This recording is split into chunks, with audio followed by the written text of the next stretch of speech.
Hello everyone, I am Tacet, and today I'm going to be going over the Bulette Time event in which the Bulette, the Hyena, and the Chief Stronghorn are added to the game. Before we get into this though, as you guys know, I am still on vacation, and as I mentioned on Facebook, my flight did end up getting cancelled today, so it will be quite a bit later into the week that I will be able to get back home. It was due to the snowstorm that is heading up the east coast of the United States. So my flight won't be leaving until this Friday, and our normal stream schedule and everything like that basically won't be restored until this Monday. But once Monday hits, we should be back into our normal schedule. But yes, we'll be covering the event video right now, and we will try to cover the Mythic this Friday. Should be able to get that to the 2 videos that we normally do for that. But anyways, let's get into these 3 that we have. Of course, as many of you know, there was a little bit of a weird thing that occurred this Monday due to the switch over of the year. It basically just spazzed out the game, so Monday was completely and utterly destroyed as far as the event, and it ended up compensating us with 2 gem keys, 30 gems, 500 souls, and 5,000 gold. It was definitely pretty annoying, everything that happened on Monday. Luckily, I was barely even able to play, so I didn't really experience it much, but I know there was quite a bit of complaints with that. But anyways, let's get into the actual event stuff. So first, let's just get right into the troops. So let's go head over there and see what they are. So Hyena, basically useless. Let's go over this one first, because it is the more useless one. It is a common. It deals damage to an enemy, and if the enemy dies, it summons 3 hyenas. Other than within Arena, I personally do not see a single use that you would ever need it currently within the game. It's too hard to really get a kill with, and even when you do, the benefit that you get from it is pretty minuscule, since you would actually need another troop dead on your team to even be able to summon another hyena. So yeah, it's not really going to be doing that much. I would basically just ignore it and only buy it if you particularly need the trait stone. The trait stone you can use to one of them to go upgrade your firebomb, and if you want to go for something a little bit more expensive, you can also use it to fully trait up your courage, which is the best pure red thing that you can put the lava trait stones or the arcane rage trait stones into. As far as this other one though, this one is definitely worth getting. The Bulette. It is a rare, so you get 2 of them every single time. You also get the brown yellow trace stone. This you can use to trade up the Bulette, which is actually pretty good to get. You can also use it to go for the Ocratrice as well as the Gorgolfa if you want to go for any of those. Those are generally the biggest things that you'd want to go for. And yes, this guy actually is pretty decent. At this current moment in time, he is the best early game Devour. He is only a rare, and it's pretty easy to use him. You can synergize him with an Apothecary or a Rock Troll, or really anything in the game that creates browns. What he does is he knocks the first enemy to the back, and then to the new first enemy he deals damage to it, as well as the main thing that makes it useful, a 50% chance to devour them if and only if there are 13 or more browns on the board. So basically you just want to make sure this thing always has a excessively large amount of brown on the board. Apothecary, I believe, is the cheapest, most efficient thing that you can use for that. And overall, just a really nice troop and really cheap Devour. For only a 13 mana cost, 50%, assuming if you have those 13 on the board, is really good value. The biggest thing I've found with it so far is there's a lot of times you don't have 13 brown. And if you're casting it without 13 brown, you might as well not even, because it is normally pretty bad, unless you specifically need the shuffle on them. If you don't, and you mainly want it for the Devour, you definitely need to wait until you get those 13 browns on the board. And it has some pretty decent traits. It has immune to Devour, it has immune to Stun, and it has Stone Skin. The fact that it has the combination of immune to Stun and the Stone Skin means, of course, that it will always be able to keep that 50% reduction on Skull, so it makes for a very good first or second slot troop, especially since if it gets a Devour, it will have even more stats that not only will make it tankier, but it will also give it a much higher Skull value. So let's go and open up the new troop. I actually have not used them yet because I haven't bothered opening it, but let's go do it 50 at a time until we hopefully get them. Event keys this week have 2 main things, the new Legend, as well as the Hydra and Bull Taurus. None of them are really worth going for, unless you particularly want this guy for collection purposes, which is of course what we're doing right now. Oh, don't give me this kind of bad luck.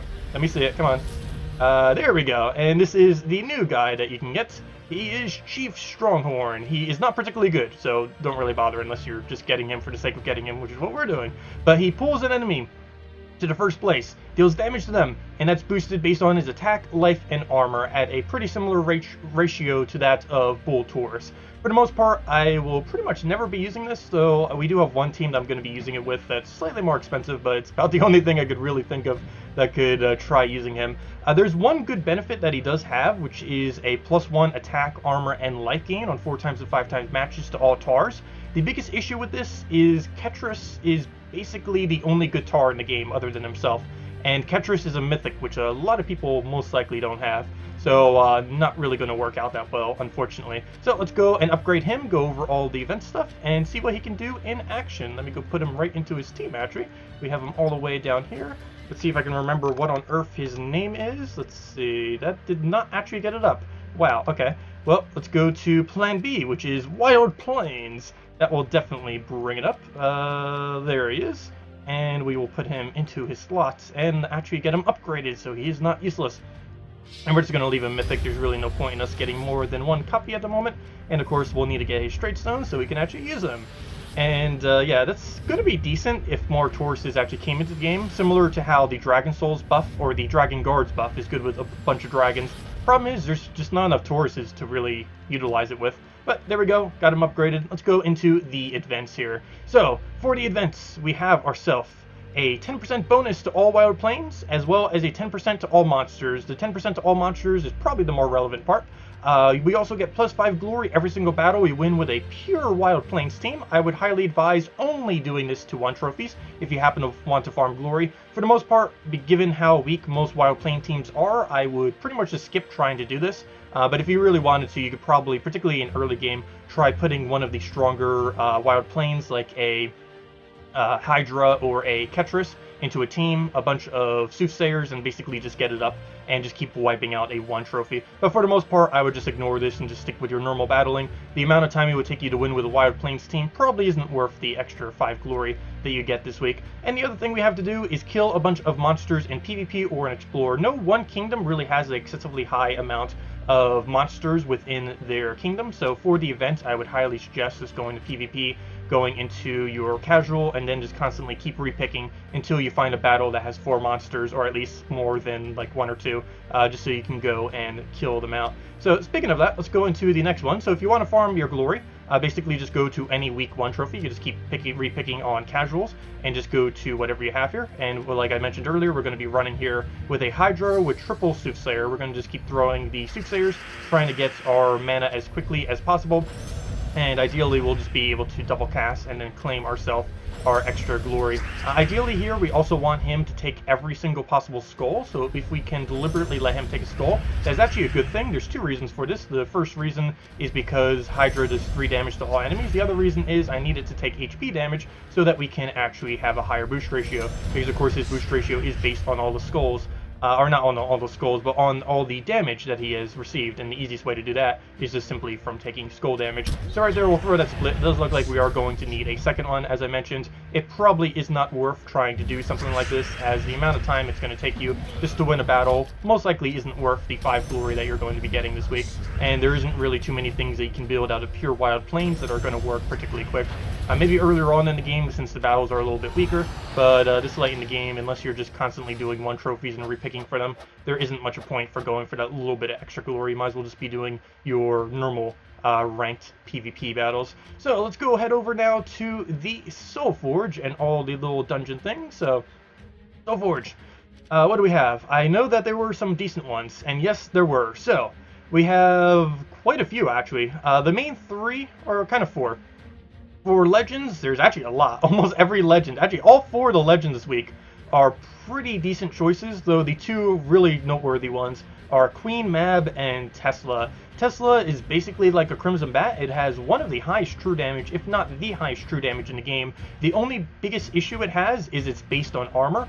This is an issue in late game, though actually quite a benefit in early game. In early game, this is a benefit because you basically get to scale up to whatever you're facing. So if you're facing a really hard 3 trophy battle, it's not going to be as hard because Tesla ends up having a boost ratio on all armor in the game. And how stats currently work in this game, basically if they have a higher stats in general, that also means they're going to be having higher armor overall. So you're still going to be able to get a pretty relative amount of damage. Doesn't matter if you're fighting something really weak with her or really strong, she does about the same amount of damage to everything due to her boost ratio. So that's one really nice benefit to her. So you can start taking on things that are a lot stronger than you. Easiest things to do it with is one that I've already shown before, a double Dwarven Gate Valkyrie Tesla. It's just 2 commons and a rare, so really easy to build once you finally get a Tesla. Definitely one I would highly highly suggest crafting as a early game player if you don't already have her. Just the amount of utility that you'll get from her, the amount of damage. You can basically run her through the entire game against almost any battle, so definitely a really nice pickup. Queen Mab is because, yeah, she's just ridiculously annoying. Probably, arguably the best rated in the game. Freeze a random enemy on 4 times and 5 times matches. That is very, very, very annoying. It is a extremely key troop for Guild War defense, and you can also use it just in PvP in general. Biggest thing to watch out for is anything that has Impervious. She does absolutely nothing to things that have Impervious, because her mana burn does no damage to it, and her freeze cannot freeze something that has Impervious. So other than that, as long as they don't have Impervious, she's pretty much good to go. You'd also want to look out for Mana Shields, because she doesn't do any damage to that. But other than that, really decent damage output, a lot of freezes to make them lose their turn, and on top of all that, you can easily place it with a Valkyrie or some kind of other blue spawner in order to get her extra turn automatically, so really nice to have. Scion is mainly just used for mana draining. Not only does it mana drain on its final trait, but it also mana drains off of its ability itself. Not really as high of a priority, but for Guild War defense, you'd normally want to pick something like this up.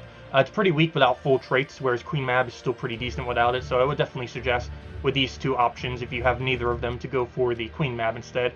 Though Tesla is definitely the highest priority. And Sylvania Moore is mainly just for entangling, if you want to get that extra turn entangle off the 4 times matches. It's one of the best things to do it for. But for the most part, you wouldn't really need to worry about them too much. It's pretty low priority. And the other thing that might be worth crafting is if you do happen to want an Elmagrim, really strong on Purple Day Guild Wars because of the infinite loops it can do. Particularly good if you have a fully traded Infernus, though also works if you have a fully traded Jarl Firemantle. Not only does it have Impervious, but it has one of the best attack reductions in the game, being able to do a 4 attack reduction every single extra turn, and that combination makes it so it can't be stunned, so it always gets to do that. So really good skull counter as well, and you just get to infinitely loop purples, because once you have the entire enemy team burning, if it's possible, you'd be able to get 12 purple gems onto the board every single cast, which is a very high amount. And that's pretty much everything. I don't think there was anything under the specific color stones that are too noteworthy. Let's see, under blue stones, no, I wouldn't bother with anything like that. Green, maybe the Spirit Fox, but there's not enough other picks. Let's see, nothing you really need in there other than those fire bombs, though you can get them in gold keys now, so you don't really need to do it that way. Oh, Green Seer is pretty nice pickup, and there is also the Alcatraz there, so you'd be able to get that. So this one might be okay to go for if you desperately need a Green Seer. She is pretty nice with a Green Seer Giant Spider combo. Similarly, Hellcat. Oh, I might need to go get that on my other account. Hellcat and Wisp are definitely pretty good, particularly the Hellcat if you can happen to get him. He creates a bunch of red, similar to the Green Seer. The Green Seer just converts to a green. Hellcat converts to a red. They're the 2 hardest ones to get of them because they are both epic. So whenever you see them within these craftable things, they're generally pretty good to go for. So yeah, yellow and purple I would definitely say are good for it this week. Everything else I would just ignore. So if you want to throw it on yellow or purple, it's not that bad to do so, and hopefully you'll get a Green Seer or the Hellcat if you don't have one already. If you already have them, then I wouldn't bother with either of them. Anyways, I think that is everything, so let's get to some PvP teams already. We already showed the one team. Let's go for the low Devour. Ooh, do we do it against Corvash? How annoying is Corvash and Queen Mab? I kind of want to repick just so we don't get trolled. So just out of sane, just for sanity's sake. Oh, not Scion, gosh. Can we get something that's not ridiculously annoying? Okay, looks like we're just doing this one. We keep getting it every single time. So, let's just get into it. Hopefully we will not get trolled with a Corvash, because, yeah, that's going to be really bad if we do. Luckily, we can move him to the back, so hopefully that will help some. But anyways, first things first. We have our Apothecary, similar to how we would run a Valkyrie team. We pretty much want to go for that first. There is a blue take that we can take here. My biggest concern is what might happen with all those purples to yellows. I think we're safe, though. So we can just move this blue over, and oh, it does get some mana due to Cascade, but we get even more back, so it's not going to matter. We just move that down. Of course, our main priority here is to make sure that there are plenty of browns on the board. You can see that we only have 11 at the moment. We want to basically make sure there is a perpetual 13 plus on the board. Unfortunately, as we can see, there is not that currently, so we'll need to find a way to get to that state. So we'll just move that. Very, very lucky extra turn right there. Wow. Is that 13 yet? No, it's still only 11. We will many times have to cast an Apothecary that seems like we're kind of wasting it, and this is one of those instances. The main reason for this is we just need more of it on the board. Trying to look for one that's going to give us more of the color. I kind of want to lean towards red. The only issue with that is I think I'm removing more than I'm even putting on the board. I definitely don't want to do purple because I'll definitely be removing more. I could do this and try for the blue. I guess we'll get some of it back, but that's not going to give us what we need, which is the biggest concern here. I don't think we have it on green either. And this is just awful. I think we're going to do it on red. I think that does indeed increase it. No, we reduced it by 1.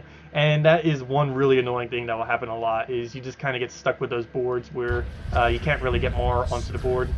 Please, no, 12, why?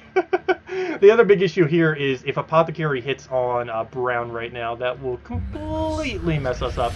And luckily it didn't, though it did get a Corvash, though that's not as concerning since we have an Apothecary up right now. Both of our mana generators are in the back, so we can easily just go and refill them. This is more of an early game Devour, which I didn't really emphasize earlier, because it's basically made so that if you are don't really have much to use, you'd be able to build this team. The Rock Troll you might have to replace out, but you definitely have the double bullet with the Apothecary. That should be pretty easy to obtain.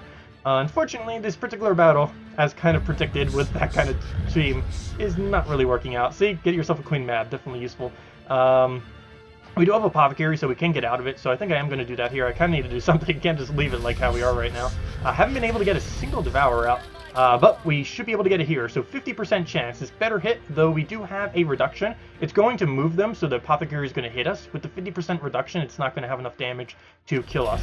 And we did not get the Devourer. That is very, very unfortunate, but we can go for the double brown here. Ideally have 13 plus, and we do. There are 17 on the board, though we do have to take that one. Sometimes it's actually better not to take the extra turn. For example, I'm not going to take this blue into the brown, because obviously we need brown.